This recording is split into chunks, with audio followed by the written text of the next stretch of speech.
Hello, hello, hello.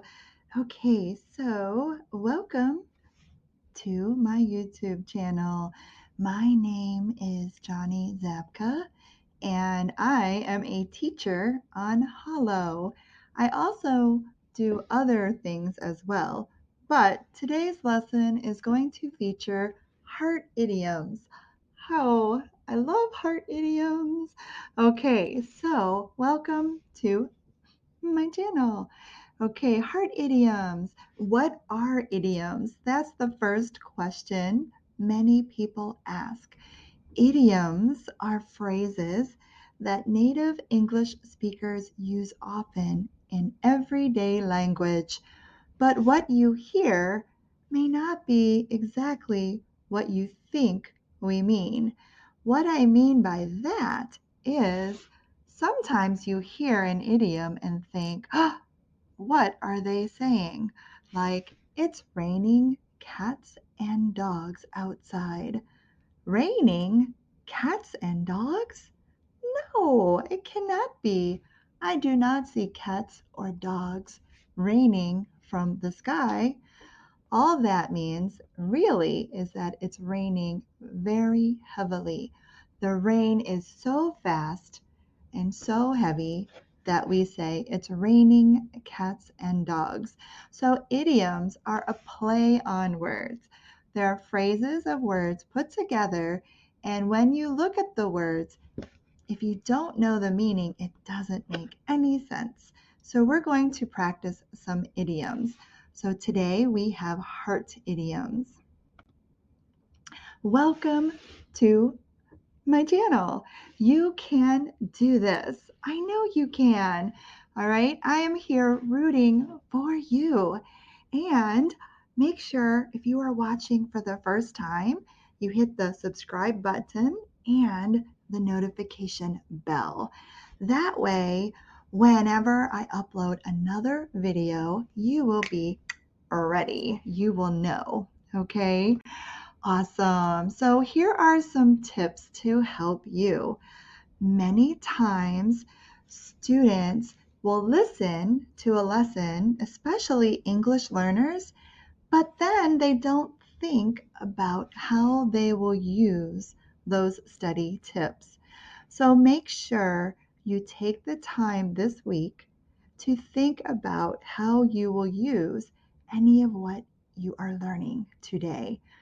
Make yourself a timetable. Try to use at least one idiom every day, okay? When you do that, reward yourself.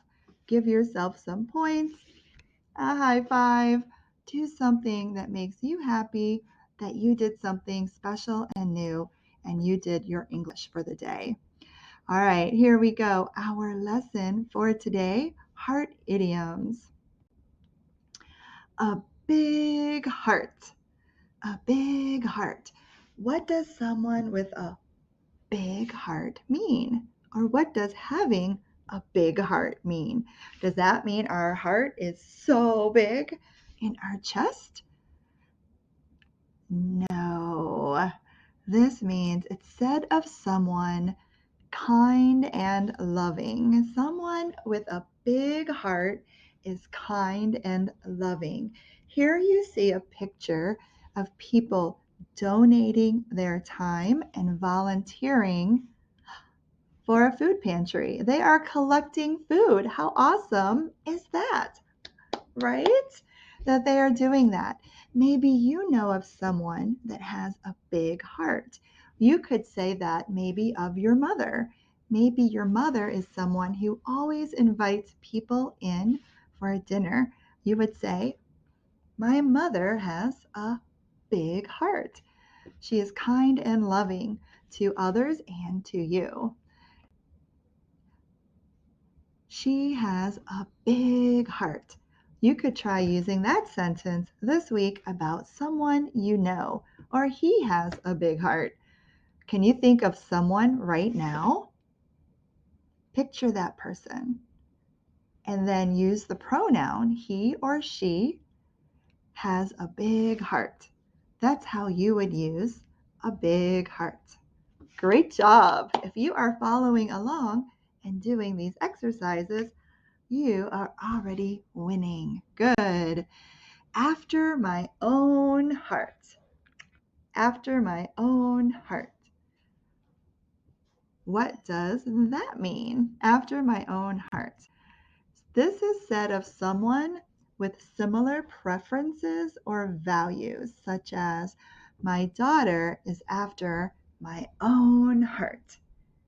So, for example, a lot of times I use this one whenever someone is doing something unexpected that is also something I like. Maybe it's a special flavor of ice cream or the special food, and you see someone eat it and you're surprised. You might say, oh, a person after my own heart, because they are eating and liking things that you like, that you like. I often say, yes, finally, someone after my own heart. They like what I like. Finally, someone after my own heart. Can you think of something like that that you've done recently? Maybe you didn't use after my own heart. Why don't you try using that later today, tomorrow, or sometime this week? Watch around you and see what other people are doing. You could use this after my own heart when someone does something you like or that is similar to something you like is more often how you would use it. How you would use it. Okay, the next one, heart of stone. Heart of stone. What do you think heart of stone means? First, take a guess at what you think it means, and then I will share it with you. So first, think about what a stone is. So a stone is like what you see here in the picture. It's hard. We usually pick it up off the ground. Most of the time, it could be cold.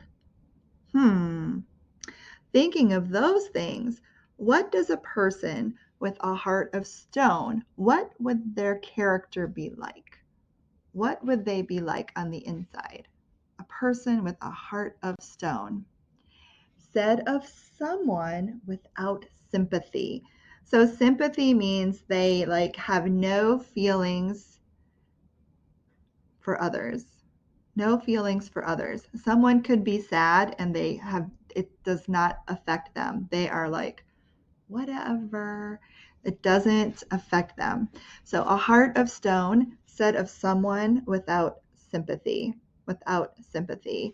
So I'm going to give you some examples no sympathy. What is sympathy?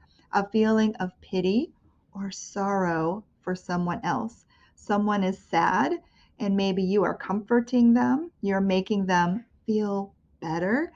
Someone else comes over and doesn't even act like they care. You would say that person has a heart of stone. He has a heart of stone. Or she has a heart of stone. She did not cry when she heard the bad news. She must have a heart of stone, is what you might say for this one. Okay, she must have a heart of stone. Bear my heart. Okay, this one can get a little tricky. What does bear mean? First, look at bear. Bear. That means no, like a bare tree has no leaves. An animal that is bare of fur, the fur is gone. Bare. It is bare, stripped clean. So bear my heart. I'm going to open my heart up and tell you my secrets. Tell you my secrets. So bare my heart is to share one's feelings or thoughts.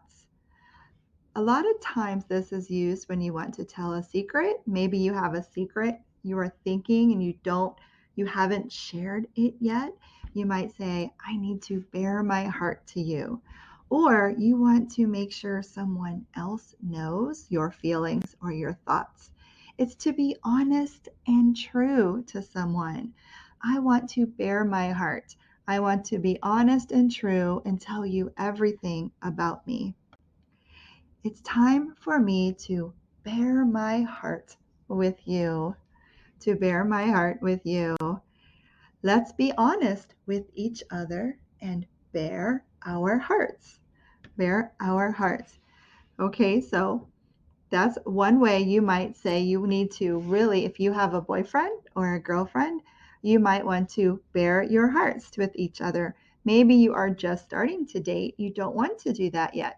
But as your relationship develops, maybe you want to share different, honest things about each other. Like, I need to bare my heart to you. I don't like I don't like the way you eat. That's not a nice thing to say. Don't do that. But you would want to, that's how you could use bare my heart or let's bare our hearts. Okay, bleeding hearts. Does this really mean the hearts are bleeding? No, they are not bleeding. They're not bleeding literally. Literally, if you use the word literal, Literal. I'm going to write it, okay? It's a little circle of me, so I don't know if you will see it. Literal, literal, literal. So you would say literally, literally, okay? Whenever someone is speaking literally, they mean exactly what the word says. So when you see bleeding heart, many times people who are learning English as a second language will see this and think a heart is bleeding. So someone might say, oh, he has a bleeding heart. And if you are a new English speaker, you might think his heart is really bleeding, but that is not what this means whenever we use this phrase as an idiom, as a phrase. So the bleeding heart really means someone that is very generous or sympathetic to others. Okay, so sympathetic means they have feelings about others, like over feelings, lots of feelings about helping others and being generous. So I have a friend who has a bleeding heart. She is wonderful. She always has a heart for others, heart for others. Very sympathetic to others, overly generous, has feelings of wanting to help people all the time. So in politics, they can use this to talk about candidates. Like the candidate for office has a bleeding heart. When they talk about it this way, they are saying his his agenda, what he is thinking of, is always to bring the people who don't have anything up to the top and think about them as part of his campaign for him winning in politics. The candidate has a bleeding heart, is what they mean by that. If you ever come to the United States, whenever we are voting, that's what they mean. Bleeding heart can also mean very emotional, cries often, and feels emotional when watching movies. I am like this. Oh my gosh. Sometimes I cry on commercials, on ads, advertisements. In America, we say advertisements. I think in British, they say advertisements. So when you see those on TV, sometimes those are sad. I think I have a bleeding heart when it comes to watching movies and TV for sure. Okay, so you can say, I have a bleeding heart. Teacher Johnny has a bleeding heart. All right, so the last one I believe is by heart, to know or do something by memory. Did you practice your grammar? Yes, I know my grammar by heart. Awesome. Good job. To know or do something by memory. Do you know the vowels? Yes, I know them by heart.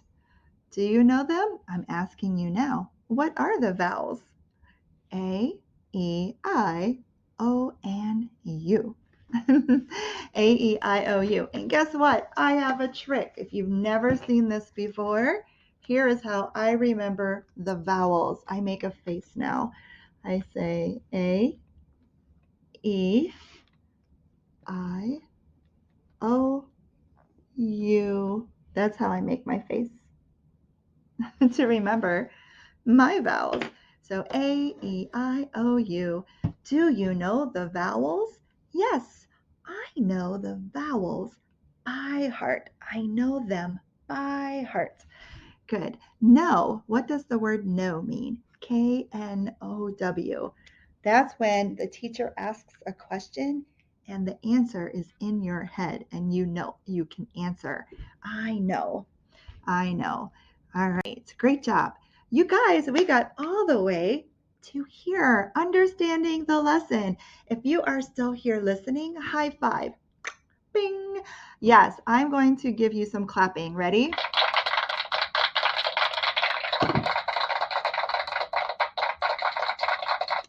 Because you have taken the first step, or maybe you've already done this towards learning English. And I want to say, yay, bravo, congratulations, and do my happy dance. Oh yeah, oh yeah, because you are doing it.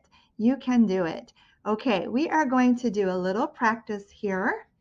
A little practice here. What do you think? We have the idiom with the definition. All right, so I'm going to leave this here. I want you to pause the screen right now. Well, wait till I'm done talking. I will tell you when to pause it, okay?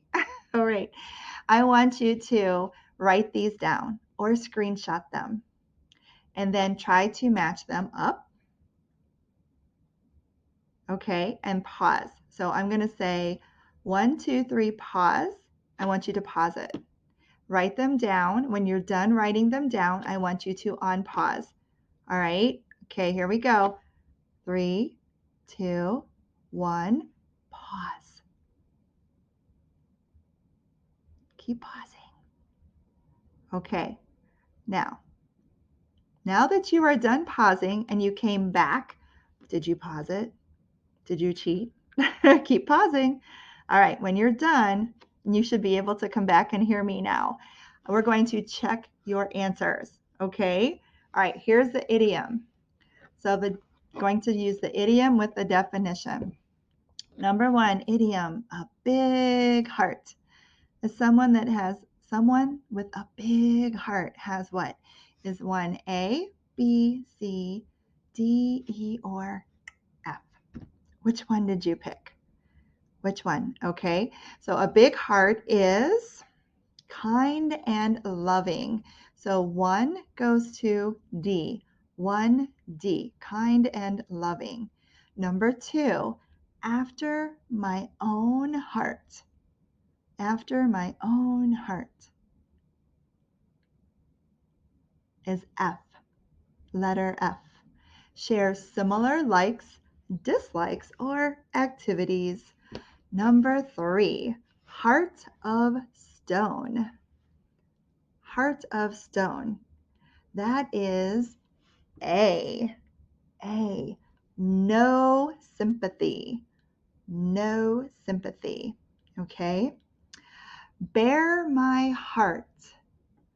Bear my heart to you. Number 4 would be E. Share feelings. You want to share your feelings. Be honest and true. Bleeding heart. He has a bleeding heart. C. C. Overly sympathetic.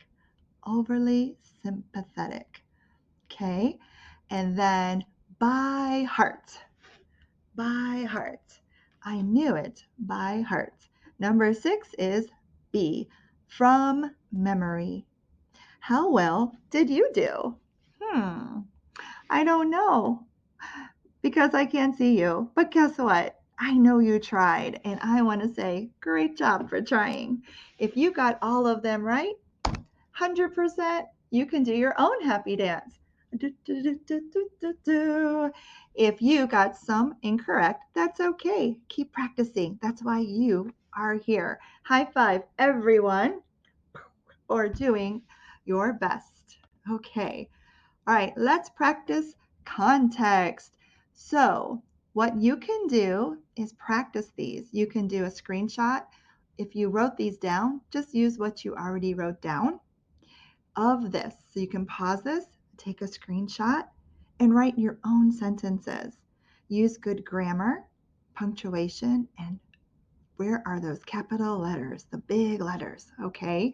Practice using them, okay? Homework.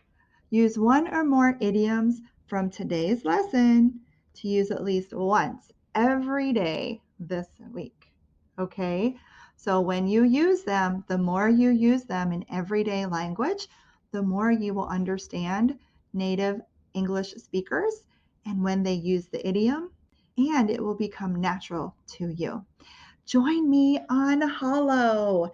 So if this is your first time watching my YouTube channel, Hallo is where I teach English. I teach you to speak fluently using English. So join me on Hallo, okay? So the Hallo app, look in the description box. It's down there, okay? So look in the description box, and then what I want you to do is get the app on your phone or on a computer, go to hallo.tv and create an account. Okay? Create your account. You can do it, all right? And then find me. I am the pink circle. My favorite color is pink. Find the pink circle, watch for my live streams, check my profile out, and sign up for lessons, or just kind of hang out. Listen to other students and practice with them. The more you practice, the better you will get. Okay, so here's what it looks like. If you use the mobile app, you will see the little handprint. It looks like this. Find it on your phone, and then you can also go on the computer. If you're on the computer, like a laptop or a desktop computer, it is a little easier to see what the teachers are sharing, but you can do it on your phone too. All right, you can also sign up for private lessons with moi, with me, because I love to talk English and to help you.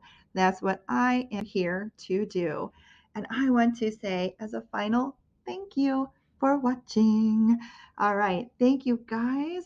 And I'm going to check out now. Bye-bye. Happy dance time. Oh yeah, it's a great day. Oh yeah, it's a great day.